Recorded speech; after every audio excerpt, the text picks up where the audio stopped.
7 দিনে এক সপ্তাহ হয়। কোন দিন আল্লাহ তাআলা পৃথিবীর সৃষ্টির সূচনা করেছেন? কোন দিন বলুন তো? আল্লাহ রাব্বুল আলামিন শুক্রবার দিন পৃথিবীর সূচনা, সৃষ্টির সূচনা শুরু করেছেন। সমাপ্ত করেছেন কোন দিন? ভুল হয়েছে আপনাদের, আপনারা শুক্রবার বলেছেন, আমি বলে ফেলেছি। আল্লাহ রাব্বুল আলামিন রবিবার দিন পৃথিবীর সৃষ্টির সূচনা করেছেন, সমাপ্ত করেছেন শুক্রবার দিন। কোন দিন? আজকে সারাদিন কোন দিন গেছে? শুক্রবার। আলহামদুলিল্লাহ পড়ো। এই জন্য শুক্রবারের ফজিলত আছে না নাই? নবীজি বলেছেন, খায়রু ইয়াউমিন তালাআত আলাইহি শামসু ফিহি ইয়াউমুল জুমআ।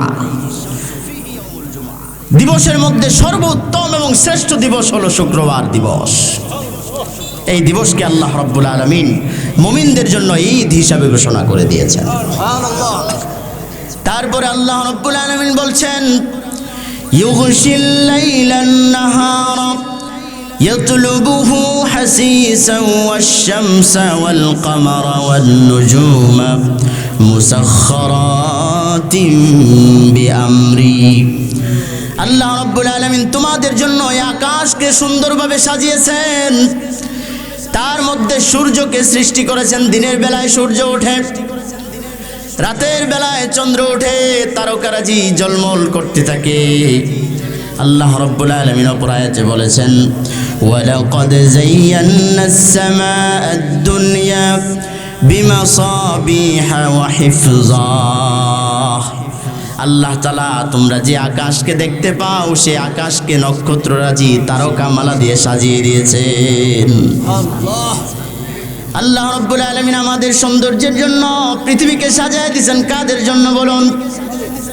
বাগানে নানান রং বেরঙের ফুল দিয়েছেন, বিভিন্ন ধরনের ঘ্রাণযুক্ত ফুল দিয়েছেন, বিভিন্ন ধরনের ফল মূল দিয়েছেন আল্লাহ রাব্বুল আলামিন। যেই ফলগুলো আমাদের সারাটা বছর জুড়ে আমাদের দুনিয়ার মধ্যে থাকে না, না থাকে না? কি বলেন আপনারা? সারাটা বছর একটা না একটা ফল আল্লাহ তাআলা ফলাইতেছেন। এগুলো কাদের জন্য করেছেন? আল্লাহ রাব্বুল আলামিন বলেন, হুয়াল্লাযী খালাকা লাকুম মা ফিল আরদি জামিআ সুম্মা ইসতাওয়া ইলাস সামাই ফাসাওয়াহুন্না সাবআ সামাওয়াত ওয়া হুয়া বিকুল্লি শাইইন আলীম। তিনি আল্লাহ, যিনি তোমাদের জন্য জমিনের যা কিছু আছে সব কিছু তোমাদের জন্য সৃষ্টি করেছেন। আল্লাহ রাব্বুল আলামিন তোমাদেরকে কেন সৃষ্টি করলেন? পরের আয়াতে আল্লাহ রাব্বুল আলামিন বলেন, ওয়াইয ক্বালা রাব্বুকা লিল মালাইকাতি ইন্নী জাইলুন ফিল আরদি খলিফা। ও আমার ফেরেশতারা, এত সুন্দর করে আমি জমিন সৃষ্টি করলাম, পৃথিবী সৃষ্টি করলাম, আকাশ বানাইলাম কাদের জন্য জানো? আমি দুনিয়াতে তোমাদের ব্যতীত, তোমাদের ছাড়া আরো একটা প্রতিনিধি দল দুনিয়ার মধ্যে প্রেরণ করতে চাই। ওই প্রতিনিধি কারা বলুন? আল্লাহ রাব্বুল আলামিন প্রথম প্রতিনিধি হিসেবে কাকে সৃষ্টি করেছেন? আবুনা সাইয়্যিদুনা আদম আলাইহিস সালামকে সৃষ্টি করেছেন। আদম আলাইহিস সালামের বংশ নসল থেকে পৃথিবীর ধারার সূচনা হয়েছে। তারপর থেকে আস্তে আস্তে মানুষের সৃষ্টি, আস্তে আস্তে বিশাল বড় এই পৃথিবী হয়ে যায়। আজকের আমরা সেই সূচনার, সেই ধারাবাহিকতা থেকে আমরাও পৃথিবীতে প্রতিনিধি, ঠিক কিনা বলুন? আমরা কার প্রতিনিধি বলুন না? কার প্রতিনিধি? শয়তানের প্রতিনিধি নাকি আল্লাহর প্রতিনিধি? আমরা কাকে ভালোবাসতে চাই? এজন্য আল্লাহ রাব্বুল আলামিন বলেছেন, আলা লাহুল খালকু ওয়াল আমরু তাবারাকাল্লাহ তাবারাকাল্লাহু রাব্বুল আলামিন। যেহেতু সৃষ্টি আল্লাহর, সুতরাং পৃথিবীতে আইন চলবে কার? বিধান চলবে কার? আজকে এই মাহফিলের উদ্দেশ্য কি? আল্লাহর আইন কি, আল্লাহর বিধান কি, এটা আমাদের অন্তরে লালন করে যেতে হবে, ঠিক কিনা বলুন? আল্লাহ রাব্বুল আলামিন আল্লাহর আইন দিয়েছেন আমাদেরকে, কোরআন দিয়েছেন। কি দিয়েছেন বলুন? আল্লাহ তাআলা বলেন, যালিকাল কিতাবু লা রাইবা ফীহি হুদাল লিল মুত্তাকিন। এটা হলো এই কিতাব যার মধ্যে কোনো সন্দেহ নাই, এই কিতাবের মধ্যে কোনো বানোয়াটি নাই, মানব রচিত কোনো কথা নাই। যা কিছু আছে সব আল্লাহর কথা এই কোরআনের মধ্যে আছে না নাই? আপনাদের বিশ্বাস হয় নাকি হয় না? কোনো সন্দেহ আছে? যে আল্লাহ নিজে কথা বলেছেন, নিজে পুরা জগৎটাকে সৃষ্টি করেছেন, উনি কোরআনের ব্যাপারে স্পষ্ট ভাষায় বলে দিয়েছেন লা রাইবা ফীহ, তার মধ্যে সন্দেহের কোনো লেশমাত্র নাই। তার একটা ভুল ভ্রান্তি কিয়ামত পর্যন্ত পৃথিবীর কোনো অপশক্তি, পৃথিবীর কোনো পরাশক্তি, জালেম বেঈমানেরা খুঁজে পাবে না। সুবহানাল্লাহ। এই কিতাব হলো আমাদের সংবিধান, আমাদের আল্লাহর আইন। আল্লাহর আইনকে আল্লাহর জমিনে বাস্তবায়ন করার দায়িত্ব কার বলুন? কার? আল্লাহ রাব্বুল আলামিন বলেছেন ইয়া আইয়ুহান নাবিয়্যু জাহিদিল কুফফারা ওয়াল মুনাফিকিনা ওয়াগলুয আলাইহিম ওয়া মাওয়াহুম জাহান্নাম ওয়া বি'সাল মাসীর। আমাদের নবীকে আদম আলাইহিস সালামের ধারাপাতে, আদম আলাইহিস সালামের সিলসিলায় আল্লাহ রাব্বুল আলামিন পৃথিবীর মানুষদের হেদায়েতের জন্য অসংখ্য অগণিত নবী রাসূল দুনিয়াতে প্রেরণ করেছেন। লক্ষাধিক, কেউ কেউ বলেছেন 1,24,000, মতান্তরে 2,24,000 রসুল এবং নবী আল্লাহ তাআলা মানবতার মুক্তির জন্য দুনিয়ায় প্রেরণ করেছেন। তার মধ্যে সর্বশেষ নবী হলেন আমাদের নবী মুহাম্মদুর রাসূলুল্লাহ। আল্লাহ রাব্বুল আলামিন বলেন মা কানা মুহাম্মাদুন আবা আহাদিম মির রিজালিকুম ওয়ালাকির রাসূলুল্লাহ ওয়া খাতামান নবিয়্যিন। মুহাম্মদ সাল্লাল্লাহু আলাইহি ওয়াসাল্লাম পৃথিবীর কোনো পুরুষদের পিতা হিসাবে আমি তোমাকে প্রেরণ করি নাই। ওয়ালাকির রাসূলুল্লাহ, মুহাম্মদ হলেন আল্লাহর পক্ষ থেকে একজন রাসূল। সকলেই পড়ি সাল্লাল্লাহু আলাইহি ওয়াসাল্লাম। আল্লাহ বলেন ওয়া খাতামান নবিয়্যিন, নবুয়তের সিলসিলা এবং ধারা, যে নবুয়ত আল্লাহ আদম আলাইহিস সালামের মাধ্যমে শুরু করেছেন, আল্লাহ রাব্বুল আলামিন সেই সিলসিলাকে খতম করে দিয়েছেন মুহাম্মদুর রাসূলুল্লাহ সাল্লাল্লাহু আলাইহি ওয়াসাল্লামের মাধ্যমে। এই জন্য নবী মুহাম্মদুর রাসূলুল্লাহ শ্রেষ্ঠ নবী, আমরা হলাম সে নবীর শ্রেষ্ঠ উম্মত। আল্লাহ রাব্বুল আলামিন নবী সাল্লাল্লাহু আলাইহি ওয়াসাল্লামকে মক্কায় পাঠিয়েছেন কুরাইশ বংশে। পৃথিবীর সর্বশ্রেষ্ঠ বংশ যদি থেকে থাকে কুরাইশ বংশ। জিবরাইল আলাইহিস সালাম দুনিয়াতে আগমন করে এসে বলেছেন ইয়া আল্লাহ, আমি পৃথিবীর সর্বোত্তম বংশ পেয়েছি কুরাইশ বংশ। আর কাল্লাবতুল আরদা কুল্লা, সারাটা পৃথিবী আমার পাখার মাধ্যমে তন্ন তন্ন করে আমি খুঁজে খুঁজে তালাশ করে দেখেছি, ফালাম আজিদ আশরাফা মিন মক্কা, মক্কার চেয়ে উত্তম কোনো ভূমি আর জায়গা আমি জিবরাইল কোথাও পাই নাই। সুবহানাল্লাহ। আমরা হলাম শ্রেষ্ঠ নবীর শ্রেষ্ঠ উম্মত। মনটা কি আমাদের ভরে কি ভরে না? আমরা খুশি কি খুশি না আল্লাহর প্রতি? সকলে জোরে সোরে একবার পড়া যাবে আলহামদুলিল্লাহ, আল্লাহু আকবার। আর একটু আওয়াজ দিয়ে বলুন আল্লাহু আকবার। আল্লাহ রাব্বুল আলামিন নবী মুহাম্মদ সাল্লাল্লাহু আলাইহি ওয়াসাল্লামকে ঘোষণা দিচ্ছেন ইয়া আইয়ুহান নাবিয়্যু জাহিদিল কুফফারা ওয়াল মুনাফিকিনা ওয়াগলুয আলাইহিম ওয়া মাওয়াহুম জাহান্নাম ওয়া বি'সাল মাসীর। নবী করিম সাল্লাল্লাহু আলাইহি ওয়াসাল্লামকে আল্লাহ সরাসরি নির্দেশ দিয়েছেন, ওগো নবী মুহাম্মদ, আপনি আমার সবচাইতে প্রিয় ভাজন, আপনি নবীকে আমি আল্লাহ ভালোবাসি, এই জন্য সারা বিশ্ববাসীর জন্য রহমত হিসাবে আপনাকে প্রেরণ করেছি। আল্লাহ বলেন ওয়ামা আরসালনাকা ইল্লা রাহমাতাল লিল আলামিন। আল্লাহ তাআলার জাতি নামের পরে সবচাইতে বড় গুণ হলো রব্বুল আলামিন। কি বলুন? আল্লাহ হলেন সমস্ত জগতের প্রতিপালক, আর নবীকে আল্লাহ তাআলা বানিয়েছেন সমস্ত জগতের জন্য রহমত।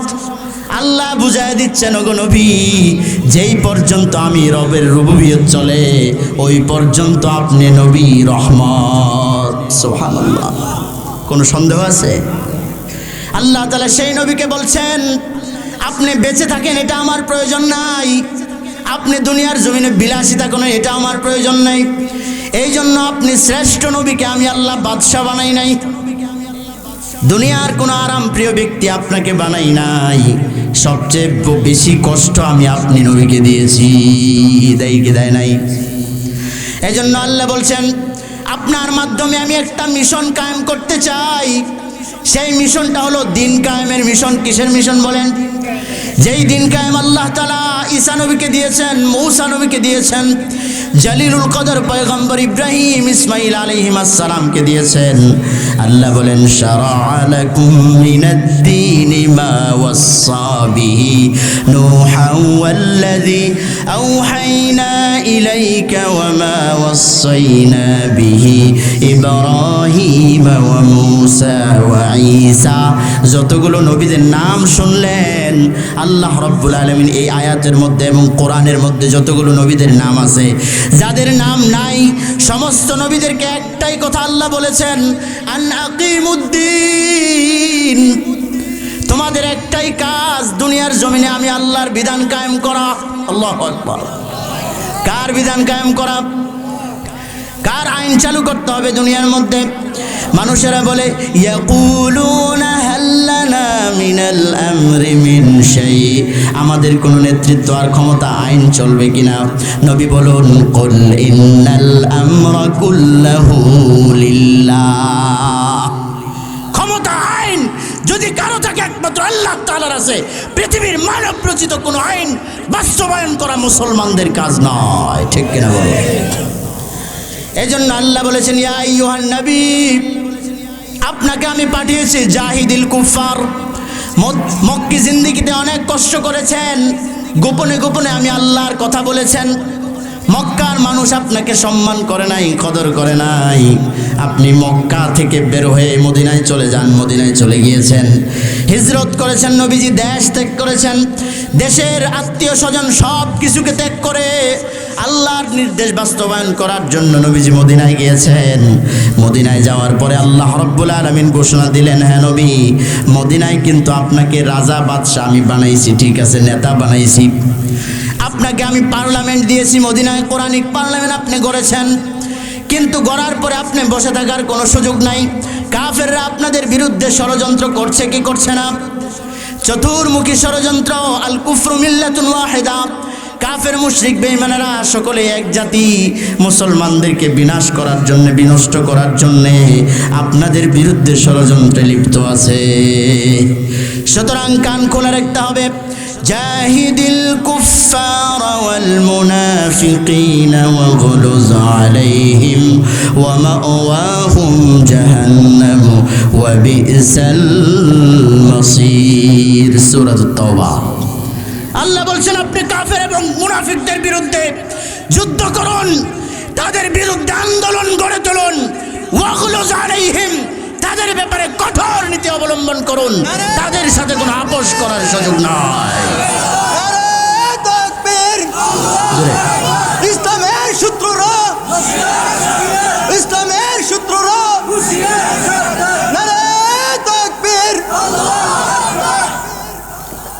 আপনারা কি ভয় পাচ্ছেন?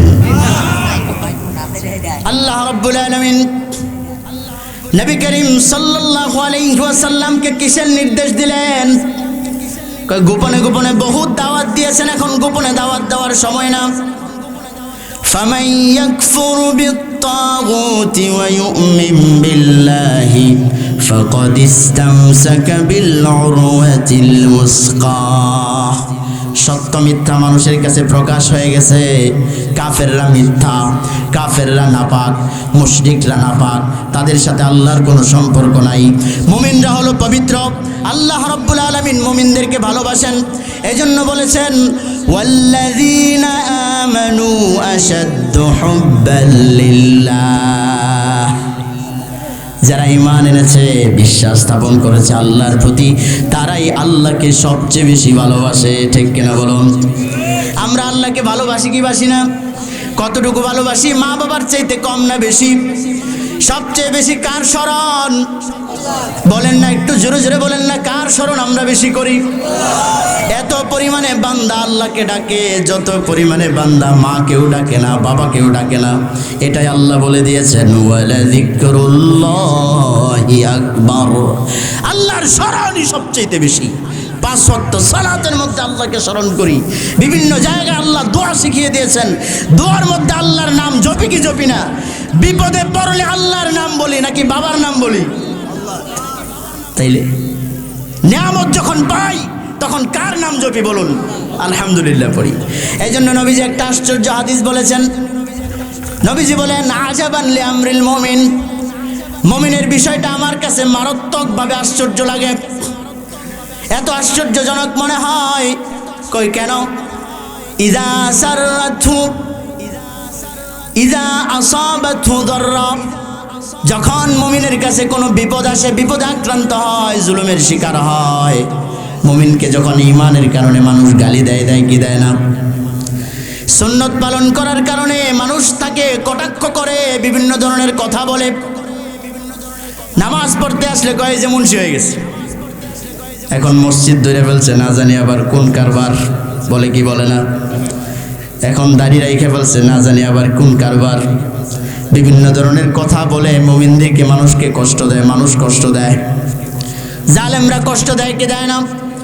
নবীজি বলেন, ইযা আসাবাতহু দাররা। যখন তার কাছে ক্ষতি পৌঁছে, বিপদে আক্রান্ত হয়, ফাসাবারা, মুমিন ধৈর্য ধারণ করে, ফাকানা খাইরান লাহু। আর ধৈর্য ধারণ করার বিনিময়ে আল্লাহ রাব্বুল আলামিন তাকে অফুরন্ত সওয়াব দিয়ে দেয়। আল্লাহ তাআলা বলেন, যারা ধৈর্য ধারণ করবে, ওয়াবাশশিরিনাস সাবিরিন, ওয়াবাশশিরিস সাবিরিন, যারা ধৈর্যশীল হবে তাদেরকে জান্নাতের সুসংবাদ শোনায় দাও। আল্লাহ বলেছেন, ইন্নামা ইউওয়াফাস সাবিরুনা আজরাহুম বিগাইরি হিসাব। আল্লাহ তাআলা যারা ধৈর্যশীল তাদেরকে অফুরন্ত বিনা হিসাবে সওয়াব দিবেন। এরপরে মুমিনের যখন নিয়ামত আসে, ওই নাসাবাতহু সাররা, যখন ভালো কাজ, প্রমোশন, চাকরির প্রমোশন, ব্যবসায় উন্নতি তার আসে না, আসে না, তখন কি করে? ফাশাকারা, শুকরিয়া আদায় করে। ফাকানা খাইরান লাহু, শুকরিয়া আদায় করার ফলে আল্লাহ রাব্বুল আলামিন তার জন্য মঙ্গল লেখে, সওয়াব লেখে, উত্তম বিনিময়, উত্তম প্রতিদান তার আমল নামায় যুক্ত করে দেয়। তাইলে মুমিনের দুইটা হালত। এক হলো যখন নিয়ামতে পরিণত হয়, নিয়ামত যখন তার কাছে আসে তখন শুকরিয়া আদায় করে। বিপদ যখন আসে ধৈর্য ধারণ করে। ধৈর্য ধারণের মধ্যেও সওয়াব আছে, শুকরিয়া আদায় করার মধ্যেও সওয়াব আছে। এই জন্য নবীজি এক হাদিসে বলেছেন, আল ঈমানু নিসফান। সুবহানাল্লাহ। ঈমান হলো দুইটা অংশে বিভক্ত। আল ঈমানু নিসফান, নিসফুন ফিস সাবরি ওয়া নিসফুন ফিস শুকরি। ঈমানের একটা অংশ ধৈর্য ধারণ করার মধ্যে, আর একটা অংশ হলো শুকরিয়া আদায় করার মধ্যে। মানুষ যখন ধৈর্য ধারণের জায়গায় ধৈর্য ধারণ করবে, শুকরিয়ার জায়গায় শুকরিয়া আদায় করবে, ফাকাদ ইস্তাকমালাল ঈমান, তার পরিপূর্ণতা ঈমান পৌঁছে যাবে। ঈমানের পরিপূর্ণতা তার এসে যাবে। এই জন্য মুমিনের কোনো পরাজয় নাই, আছে? হ্যাঁ, মুমিন যখন জালেমের জুলুমের শিকার হয় তখন কি পরাজিত হবে? আল্লাহ তাআলা বলেছেন, মুমিনের পায়ের মধ্যে যদি একটা কাঁটাও বিদ্ধ হয়, এই কাঁটা বিদ্ধর বদৌলতে আল্লাহ তাআলা গুনাহকে মাফ করেন, গুনাহকে মাফ করে দেয়। আল্লাহ বলেছেন, ওয়ালা ইউনফিকুনা নাফাকাতান সাগীরাতান ওয়ালা কাবীরা ওয়ালা ইয়াকতাউনা ওয়াদিয়ান ইল্লা কুতিবা লাহুম বিহি আমালুন সালিহ। আল্লাহ রাব্বুল আলামিন বলেন, মুমিন যদি একটা টাকা খরচ করে আল্লাহর রাস্তায়, অল্প হোক বেশি হোক, নাফাকাতান সাগীরা ওয়ালা কাবীরা ওয়ালা ইয়াকতাউনা ওয়াদিয়া, আল্লাহর দ্বীন জমিনে বাস্তবায়ন করার জন্য যদি একটা পদক্ষেপ দেয়, একটা কদমও যদি মারে, ইল্লা কুতিবা লাহুম বিহি আমালুন সালেহ, প্রত্যেকটা খরচের বিনিময়ে, টাকার বিনিময়ে, পয়সার বিনিময়ে, কদমের বিনিময়ে আল্লাহ তাআলা তার আমল নামায় নেক লিখতে থাকেন, সওয়াব যোগ করে দেয়। সুবহানাল্লাহ, জোরে না আসতে? আল্লাহু আকবার। তাইলে মুমিনের কোনো ভয় আছে? আল্লাহ রাব্বুল আলামিন ঈমানকে জাগরণের জন্য বলেছেন ওয়ালা তাহিনু, আল্লাহ নিষেধ করে দিয়েছেন দুর্বল হয় না। ওয়ালা তাহজানু, চিন্তার শিকার হয় না, টেনশনে পড়ে যেও না। আল্লাহর পক্ষ থেকে তোমাদের কাছে দুইটা হালতই আসবে, কখনো তোমাদের কাছে বিপদ আসবে, জালেমের জুলুম আসবে, আবার কখনো আল্লাহর পক্ষ থেকে নিয়ামত আসবে। সাহাবায়ে কেরাম জুলুমের শিকার হয়েছেন কি হন নাই? চিন্তা করুন, বেলাল রাদিয়াল্লাহু আনহু, খাব্বাব রাদিয়াল্লাহু আনহু, মহিলা সাহাবী, ইসলামের প্রথম শহীদ মহিলা হযরতে সুমাইয়া রাদিয়াল্লাহু আনহা ঈমানের জন্য কি পরিমাণ কষ্ট করেছেন। আল্লাহ রাব্বুল আলামিন বলেন, যারা ঈমানের পথে, জিহাদের ময়দানে, জিহাদের পথে আল্লাহর রাস্তায় কষ্ট করবে, আল্লাহ রাব্বুল আলামিন তাদের এই কষ্ট মুজাহাদাকে বৃথা যেতে দিবেন না। অবশ্যই আল্লাহ তাআলা তাদের জন্য পরবর্তীতে জান্নাত আল্লাহ তাআলা রেডি রেখে দিয়েছেন। মুমিনের আসল ঠিকানা কোথায়? জান্নাতে, ঠিক কিনা বলুন? এই জান্নাত আমাদের পাওয়ার প্রয়োজন আছে নাই? আল্লাহ রাব্বুল আলামিন বলেছেন, ইয়া আইয়ুহাল্লাযীনা আমানু হাল আদুল্লুকুম আলা তিজারাতিন তুনজিকুম মিন আযাবিন আলীম। হে ঈমানওয়ালারা, আমি আল্লাহ, হাল আদুল্লুকুম, কে বলছেন? আল্লাহ বলছেন, হাল আদুল্লুকুম, আমি তোমাদেরকে কি দেখাবো, প্রদর্শন করব, আলা তিজারা, এমন একটা ব্যবসার প্রতি, তুনজিকুম, যেই ব্যবসা তোমাদের লাভজনক ব্যবসা, এই ব্যবসার মধ্যে তোমাদের কোনো লস নাই, ক্ষতি নাই। তুনজিকুম মিন আযাবিন আলীম, যেই ব্যবসা তোমাদেরকে পরকালের মহা শাস্তির, যন্ত্রণাদায়ক শাস্তি থেকে, আল্লাহ তাআলার জাহান্নাম থেকে বাঁচায়া তোমাদেরকে জান্নাতের মেহমান হিসেবে কবুল করে নেবে।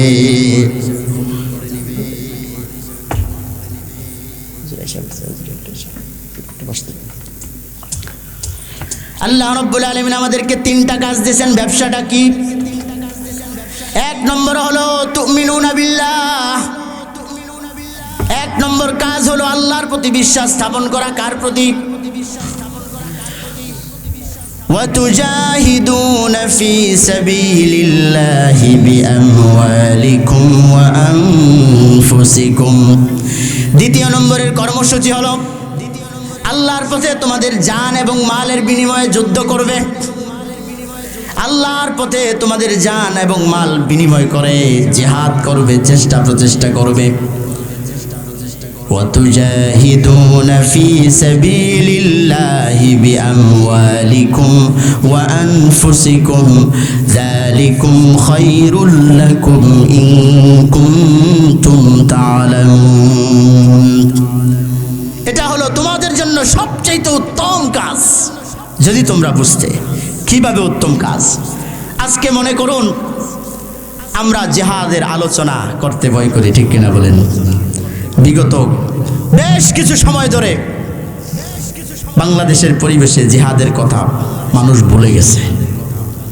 যেই মসজিদে জিহাদের আলোচনা হয়, ওই মসজিদের খতিবের, ইমামের চাকরি শেষ, ঠিক কিনা বলেন?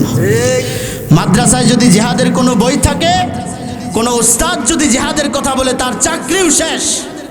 আর কোনো বই যদি থাকে, তাহলে এটা জঙ্গিবাদ।